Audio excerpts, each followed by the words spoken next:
मतदारसंघाचा आढावा घेतला जातोय। पुण्यातील समर्थकांसोबत मनोज जरांगे यांनी बैठका सुद्धा घेतल्यात आणि पुणे शहरातील विधानसभा मतदारसंघाचा आढावा घेतलाय। मनोज जरांगे रात्री पुण्यात पोहोचलेत आणि आज मनोज जरांगे पाटील संपूर्ण पुणे इथला दौरा सुद्धा करणार आहेत। मनोज जरांगे यांचं राजकीय कामकाज सुरू झाल्याचं या ठिकाणी यावरून दिसून येतंय आणि त्याच्यामुळे राजकीय दौरा, जागांची चाचपणी, निवडणुकीला इच्छुक कोण आहे त्यांची गर्दी करणं आणि मला वाटतं मराठा समाजाच्या प्रश्नांपासून बगल देत राजकीय उद्देश आज जरांगेंचा या ठिकाणी स्पष्टपणे मराठा समाजासमोर, महाराष्ट्रातील जनतेसमोर आलाय हे दिसून येतं।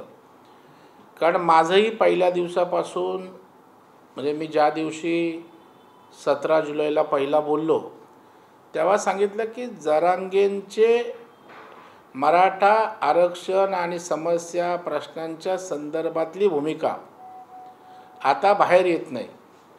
त्यांना नेमकं सरकारकडून काय हवंय यावर चर्चा नको, समन्वय नको। आता त्यांना या इश्यूच्या आधारे मराठा समाजाचं पाठबळ मिळालं आणि आत्ता त्यांना असं वाटतं तवा तापलाय नीट, त्याच्यावर आपली राजकीय पोळी भाजून घेऊया। परंतु मराठा समाज खूप सजग आहे, समंजस आहे। ज्या दिवसापासून तुमच्या या सगळ्या भूमिकेला राजकीय रंग दिसू लागला त्या दिवसापासून मराठा समाजाची आंदोलनाच्या संदर्भात भूमिका त्या ठिकाणी आपण बदललेली दिसेल, लवचिक झालेली दिसेल। कारण तुम्हाला आता मराठा समाजांच्या प्रश्नांच्या पेक्षा कोणाची तरी जिरवायची आहे, कोणाला तरी पाडायचं आहे, कोणाला तरी निवडून आणायचं आहे। आणि म्हणून आम्ही सांगत होतो की राजकीय भूमिका असेल तर क्लिअर कट घ्या ना। मराठा समाजाचा वापर कशासाठी? मराठा समाज तर सगळीकडे आहे, सगळ्या पक्षात आहे। तो आपापली राजकीय भूमिका त्या पक्षाच्या विचारांबरोबर निभावत असतं।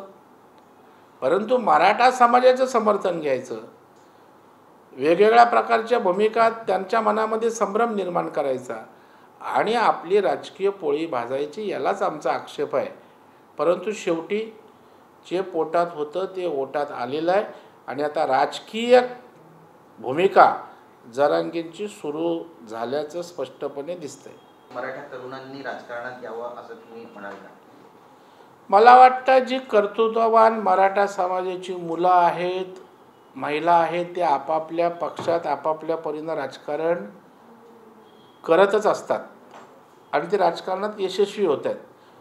परंतु आज खऱ्या अर्थानं मराठा समाजातल्या गरीब गरजवंत मराठ्यांच्या मुलांना आज शिक्षणाच्या संदर्भात त्यांच्या मागण्या आहेत, आज नोकरी संदर्भात त्यांच्या मागण्या आहेत आणि त्यामुळे त्यांचं करिअर घडवण्यासंदर्भात त्यांचा आक्रोश किंवा त्यांची भूमिका आहे।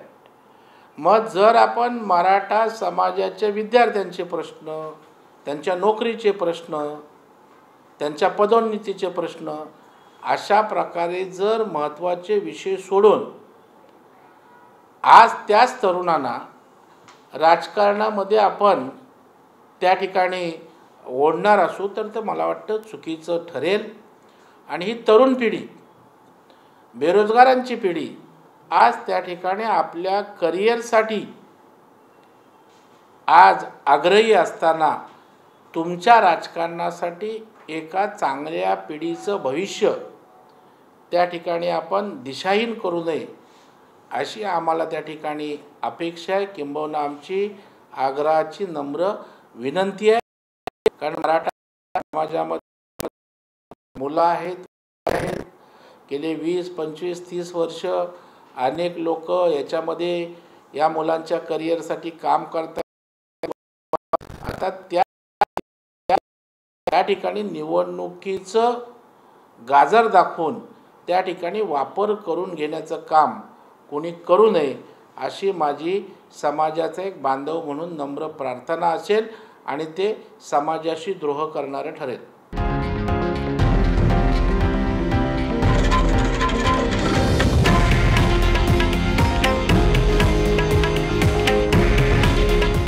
हे आहे देशातील नंबर 1 न्यूज नेटवर्क आणि आपण पाहत आहात TV9 मराठी. काळजी तुमची, हित महाराष्ट्राचं.